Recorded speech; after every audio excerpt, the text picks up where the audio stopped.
ఈ సినిమాలో పరిస్థితి ఏంటి?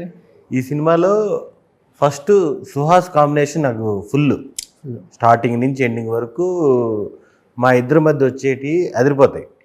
ఆ తర్వాత నేను సుహాస్ శివాని మా ముగ్గురు కాంబినేషన్లో ఉన్న సీన్లన్నీ ఇంకా మీకు అన్నీ హిలేరియస్గా ఉంటాయి. తను ఇన్నోసెన్స్గా ఉంటుంది, మనోడు ప్రాబ్లమ్స్లో ఉంటాడు, నేను గెలుగుతుంటాను. ఏదో మొత్తానికి ఒక రకంగా ఫుల్ ఫన్ వచ్చింది. సినిమా చూసుకున్నాము, ఫుల్ ఫన్ వచ్చింది. ఒక రకంగా నరేష్ గారు కూడా ఒక రకమైన ఇన్నోసెన్స్ ఉంటుంది. నరేష్ గారు ఈజ్ అ స్ట్రెంత్ అయిపోయింది కొన్ని క్యారెక్టర్స్ కానీ, కొన్ని స్క్రిప్ట్లు కానీ. ఇప్పుడు నరేష్ గారు కాకపోతే ఆ క్యారెక్టర్ ఎవరు చేస్తారా అన్న ఆలోచన కూడా వస్తుంది. కొన్ని క్యారెక్టర్స్ చూసింది మోస్ట్ ఏంటంటే ఇప్పుడు ఆయన ఉన్నంత కెరియర్లో ఆయన ఒక పీక్స్లో ఉన్నాడు కదా. కానీ ఆయన అంతే కంఫర్ట్ ఇస్తారు. సెట్లో కొత్త డైరెక్టర్ అవ్వచ్చు, ఆ పక్కనున్న యాక్టర్లు కావచ్చు, అందరికి అంతే కంఫర్ట్ ఇస్తారు. అంటే లైట్ హార్టెడ్గా ఉంటాడు ఆయన మీద. ఇప్పుడు మీతో మాతో బాగా మాట్లాడతాడు, మేము చూస్తున్నాం బాగా. అసలు అంత ఎనర్జీ ఎలా సార్ అంటే పాజిటివ్ ఉంటానమ్మా, నెగిటివ్ అనేది పెట్టుకోను ఎవరి మీద అట్లా.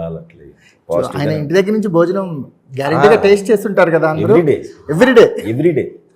ఏంటి మళ్ళీ ప్యాకప్ అయ్యే ముందు చెప్తారనమాట, రేపు ఏంటి అప్పటి నుంచి నువ్వు కొడతా ఉంటారు. ఆయన అలాంటి కాంబినేషన్ చెప్తారు. అంటే మేము ఒకసారి చూసాము లొకేషన్లో, అంటే నెంబర్ ఆఫ్ వెరైటీస్ కో ఆర్టిస్టులందరినీ పిలిచి ఆయనే అది వేసుకో ఇది వేసుకో అని పెడుతున్నారు. నాకు ఒక గుడ్ గెస్చర్ కనిపించింది అసలు. అంటే ప్రొడక్షన్ ఫుడ్ లేకపోతే ఏదో ఆర్డర్ చేసుకుని తినటం వేరు, కానీ ఒక బాండింగ్ స్టార్ట్ అయ్యిద్ది అనిపిస్తుంది. ఏం ఎంజాయ్ చేస్తావు సుహాస్? చాలా ఎంజాయ్ చేశాను సార్. నీకు నాన్ వెజ్ బాగా ఇష్టం కదా? వెజ్ కూడా ఇష్టం అన్న, అలా ఏం లేదు, బాగుంటే ఏదన్నా తింటాను.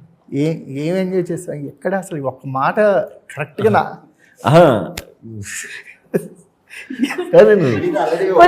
ఈ ఇంటర్వ్యూలో మాట్లాడేసి ఒక ఫ్రీ అయిపోకూడదు. నేను మాట్లాడుతున్నాను కదా. సరే మాట్లాడుతున్నావు అని అనుకుంటున్నావు, నిజంగా మాట్లాడిన రోజు చెప్తాను. కాదు అంటే మునుపటితో పోల్చుకుంటే చాలా బెటర్. అంటే అత్తారింటికి దారిలో పవన్ కళ్యాణ్ గారి డైలాగ్ ఉంటుంది కదా, ఈ మధ్య కోపం బాగా తగ్గిందంటే క్రితంతో పోల్చుకుంటే బాగా తగ్గింది సార్. అలాగా కంపారిటివ్లీ బాగా మాట్లాడుతున్నాం. థ్యాంక్స్ అన్న.